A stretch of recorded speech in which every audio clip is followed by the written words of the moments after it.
history of Altoona dates back quite a few years, but it started as a railroad town. At one time in the heyday of the railroad industry in this area, there were 22,000 people employed. As the railroad changed, there was left over a number of different properties that were once used for industrial uses, a lot of them by the Pennsylvania Railroad. Infrastructure that was put in place, buildings, property started to deteriorate. It created an unsightliness in the community and detracted from the image of the community. Brownfield redevelopment is critical.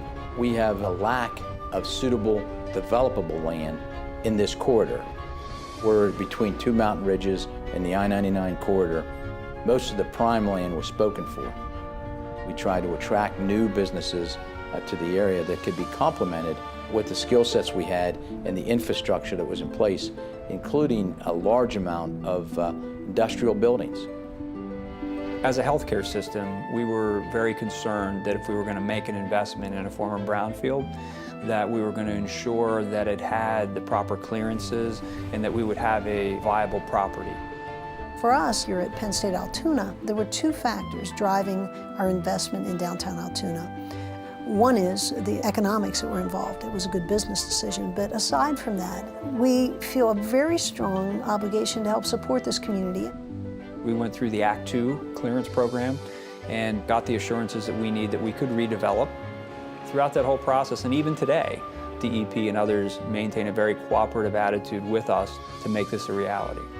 To be able to save a building, a really strong, good quality building, made us feel really good about what we were doing for this community, for the economy, and also to save the building and be environmentally conscious.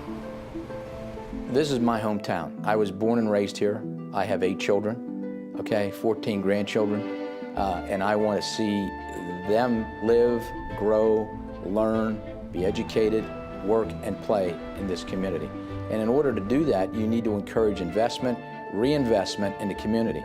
It's very exciting to see a section of Altoona that used to be limited in use, and it's alive again. I'd like to believe that working with others, that we were key in helping to revitalize downtown Altoona and save some of our history and some of the beautiful buildings there. We've shown success in the past, and we can do it in the future. We believe that we're on the right track, providing for the viability of the Altoona-Blair County community.